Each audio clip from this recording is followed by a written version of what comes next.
ग्वालियर प्रवास पर पहुंचे मध्य प्रदेश कांग्रेस के अध्यक्ष जीतू पटवारी ने यहां ग्वालियर एयरपोर्ट पर पत्रकारों से चर्चा करते हुए भाजपा सरकार और भाजपा नेताओं पर जमकर कटाक्ष किए। जीतू पटवारी ने कहा कि मध्य प्रदेश में अभी जो हालात हैं वह ठीक नहीं है। एक तरफ तो 1.25 साल इस प्रदेश की सरकार को हो चुका है, लेकिन भ्रष्टाचार के मामले लगातार बढ़ते जा रहे हैं। सरकार की तानाशाही और क्रूरता को ऐसे समझ सकते हैं कि किसानों की जमीनों को छीना जा रहा है, उनके साथ वादा खिलाफी की जा रही है और सरकार ने चुनाव के समय जो 5 गारंटियां दी थी वह भी पूरी नहीं की जा रही हैं, जिसमें बहनों को चाहे 3,000 रुपये प्रतिमाह देने की बात हो, गेहूं, धान और सरसों का समर्थन मूल्य बढ़ाने की बात हो, युवाओं को 2.5 लाख नौकरियां देने की बात हो, सरकार ने एक भी कदम आगे नहीं बढ़ाया है। सौरभ शर्मा से इतना बड़ा जखीरा पकड़ा जाता है। प्रदेश की और देश की बड़ी बड़ी एजेंसियां इसमें जांच करती रहीं, लेकिन हालात तालाब की सबसे छोटी मछली पकड़ने के रहे और मगरमच्छ का पता नहीं है। हम विपक्ष में हैं और विपक्ष का अपना दायित्व निभा रहे हैं और आगे भी निभाते रहेंगे। बात विजयपुर उपचुनाव की करें तो वादाखिलाफी करने वालों को जनता ने सबक सिखाया है। यही हाल अमरवाड़ा और बुधनी का भी रहा। पब्लिक का मन परिवर्तन हो चुका है और जल्द इसके परिणाम देखने को मिलेंगे। मैं कहना चाहता हूं कि प्रदेश में इस समय कर्ज, करप्शन, क्राइम और कमीशन की सरकार है। प्रदेश सरकार के एक भी मंत्री की आज जांच हो जाए तो सब जेल में होंगे। प्रदेश में बद से बदतर हालात होते जा रहे हैं। पत्रकारों की बात ही करें तो भोपाल में अभी पत्रकार के साथ जो घटना हुई, उसे जिस तरह जलील किया गया, पत्रकारों को धरने पर बैठना पड़ा, मंत्री और नेताओं के चक्कर काटने पड़े। मैं समझता हूँ ये ठीक नहीं है। मैं तो कहता हूँ कि अन्याय के खिलाफ चौथा स्तंभ अपनी कलम, कैमरा और माइक तैयार रखकर आवाज़ बुलंद रखें। हम भी विपक्ष का धर्म निभाएंगे और उसके समर्थन में जो करना होगा वह करेंगे। प्रदेश सरकार द्वारा बेरोजगारों को आकांक्षी युवा नाम देने पर जीतू पटवारी ने कहा कि मध्य प्रदेश में बेरोजगारी चरम सीमा पर है। एक और तो इन्वेस्टर मीट होती है और मंत्री रोज नई नई बातें करते हैं, लेकिन बेरोजगारी लगातार बढ़ती जा रही है। अभी हमारे विधायक पंकज उपाध्याय ने विधानसभा में एक सवाल लगाया तो पता लगा कि प्रदेश में हर 20 मिनट में बलात्कार होता है। अब इससे बड़ी बात क्या होगी? और भाजपा के नेता आकांक्षी महत्वाकांक्षी करने में लगे हैं। राणा सांगा को लेकर मचे बवाल पर उन्होंने कहा कि प्रदेश में एक और तो लगातार बेरोजगारी बढ़ती जा रही है, हर तीसरा बेटा बेरोजगार है।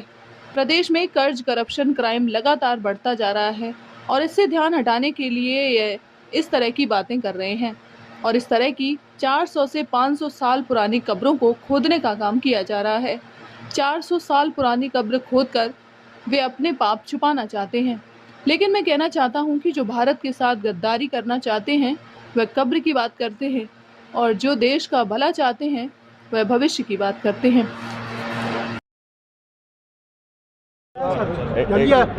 7 जुलाई का विधानसभा घेराव है सर, आज इंटक के प्रोग्राम में शामिल होंगे। सबसे पहले तो मैं हमारे लोकतंत्र के चौथे स्तंभ के सभी साथियों का स्वागत करता हूं और जिस तरीके से मध्य प्रदेश के हालात बनते जा रहे हैं, एक तरफ 1 साल, 1.25 साल मध्य प्रदेश की सरकार को हुआ है, नई सरकार को हुआ है, मोहन यादव जी को मुख्यमंत्री बने। लगातार भ्रष्टाचार के रिकॉर्ड रोज नए कायम हो रहे हैं। दूसरी ओर सरकार की हठधर्मिता क्या होती है, तानाशाही क्या होती है, क्रूरता क्या होती है, वो चाहे किसानों की ज़मीन छीनने को लेके हो या किसानों के साथ किए गए वादों की वादा खिलाफी करके। 5 गारंटी मोदी गारंटी दी थी, जिसमें 3,000 बहनों को देने की बात हुई थी, जिसमें 2700 गेहूँ, 3100 के धान और 6,000 रुपया सोयाबीन की बात कही थी, 2.5 लाख नौकरियों की बात कही थी।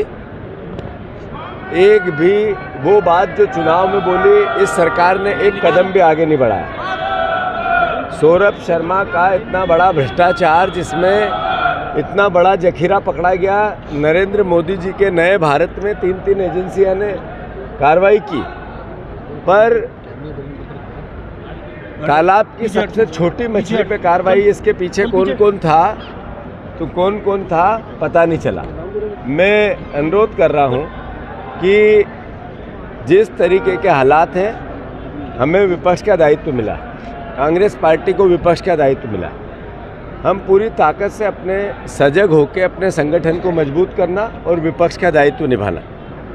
मैं समझता हूँ कि जो विजयपुर का उपचुनाव हुआ इसी अंचल का था, उसने मैसेज दिया है कि ये वादा खिलाफी, ये धोखे वाले लोग, इनको मध्य प्रदेश की जनता सबक सिखाना चाहती है। ऐसा यही नहीं हुआ, ऐसा महाकौशल में अमरवाड़ा में भी हुआ था, हमें टेबल पे हराया, और ऐसा ही बुधनी में भी 1,30,000 वोट कम करके हुआ। मतलब पब्लिक का मन परिवर्तित हो रहा है। वर्तमान केवल कर्ज की, करप्शन की, क्राइम की और कमीशन की सरकार है। एक भी मंत्री, चाहे वो ग्वालियर के मंत्री भी हो, एक भी मंत्री आज जांच हो जाए तो ईमानदारी से सब जेल की सलाखों में हो, बाहर नहीं रह सकता बीजेपी। एक ऑफिस ऐसा नहीं है जहाँ करप्शन नहीं होता, एक टीआई ऐसा नहीं है जो बिना पैसे दिए यहाँ आता है, एक एसपी डीएम ऐसा नहीं है जो बिना सौदे से उसको जिला मिलता। ऐसे हालात बद से बदतर हो गए कि जिसकी जितनी निंदा की जाए कम है। अभी पत्रकारों पर हमले होना, भोपाल में एक पत्रकार साथी को जिस तरीके से जलील किया गया, हमारे लोकतंत्र के चौथे स्तंभ के लोग थाने में जाकर बैठे, नेताओं के घरों पे गए, बीजेपी के ऑफिस में गए, उनके प्रवक्ताओं को बुलाया, मुख्यमंत्री से बात कर रहे थे। मैं समझता हूँ इससे दयनीय स्थिति नहीं हो सकती। मैं अखबार के इस चौथे स्तंभ से भी आग्रह करना चाहता हूँ कि आपकी ताकत अन्याय के खिलाफ कलम है, कैमरा है, माइक है, आप उससे बोलना चालू करो, इस सरकार को बेनकाब करो। हम विपक्ष की ताकत तभी बढ़ेगी जब आपका साथ हमें संपूर्ण मिलेगा, और हम आपके लिए लड़े जरूरी है, पर हमारा दायित्व है थाने का घेराव, जेल जाना, लड़ाई लड़ना इस सरकार से। आपका कलम का काम है, तो इनको बेनकाब अच्छे से कर रहे हैं आप लोग, मैं बधाई देता हूं। और इसको और पेनापन करने की ज़रूरत है, हमें भी और आपको भी। धन्यवाद। क्या मानते हैं? हाँ, संशोधन बिल को लेकर आप किसको जी? और दूसरा बेरोजगारों को मतलब आकांक्षी युवा का नाम दे रही है, आकांक्षी युवा। ऐसा है कि मध्य प्रदेश के अब भी बेरोजगारी के आंकड़े हैं, इधर इन्वेस्टर मीट हो रही है, उसकी वाहवाही लेने की बात आ रही है। नए जो केंद्रीय मंत्री भी हैं या जो राज्य की सरकार के मंत्री और मुख्यमंत्री भी है, रोज नई नई बातें और हेडिंग बनाते हैं, आंकड़े ये बोलते हैं कि वो सब झूठ बोलते हैं। बेरोजगारी इतनी सर चढ़ के मध्य प्रदेश देश का, दुनिया का सबसे बड़ा बेरोजगार प्रदेश बन गया। तो मैं समझता हूँ, एक पंकज उपाध्याय जी हमारे विधायक है, उनने प्रश्न पूछा कि कितनी बहनों के साथ बलात्कार होता है, तो हर 20 मिनट में एक बहन के साथ बलात्कार होता है। ये सरकार का उत्तर है, ये हमारा नहीं है। यही बेरोजगारी के आंकड़े सरकार के, हमारे नहीं है। तो इनका क्या बोलना, और रोजगार को लेकर मुख्यमंत्री और प्रधानमंत्री आकांक्षी और महत्वाकांक्षी योजनाओं पर भाषण देना और वस्तु स्थिति दूसरी है। तो मैं समझता हूँ सच भी वही बोलते हैं, उनके झूठ को बदलने के लिए सच भी उन्हीं को बोलना पड़ा। सांसद के साथ ओबीसी ने भी कहा है कि राणा सांगा अच्छा, और क्या? सर, बीजेपी ने प्रोफेशनल लोगों को जोड़ने का प्रयास शुरू कर दिया है, तो क्या लगता है कि भारतीय जनता पार्टी से देश छूट रहा है। अभी मैंने जैसा कहा कि हर तीसरी बहन का इस सरकार में सुरक्षित नहीं, एक हर तीसरा बेटा बेरोजगार, जैसा कि करप्शन की, क्राइम की, कमीशन की हर दर्जे की कहानी है। इन सब बातों को से ध्यान हटाना है, तो ये इस तरह के सवाल आने हैं। देश को बांटने की बात करनी, नफरत फैलाने की बात करनी है। ये जो 400-400, 500 साल पुरानी कब्रें खोदी जा रही है, ये इसलिए नहीं खोदी जा रही है, ये आज के पाप को छुपाने का इस सरकार का षड्यंत्र है। और जो भविष्य में भारत के साथ जो गद्दारी करना चाहते हैं लोग, वो कब्र की 400 साल पहले की बात करते हैं। जो अच्छा देशभक्त है वो भविष्य की बात करेगा, देशभक्त लोग आज की बात करेंगे, देशभक्त लोग देश के, प्रदेश के, बेटों के, इस हमारे परिवारजनों के, मिडिल क्लास के भविष्य की बात करेंगे। कुछ सालों में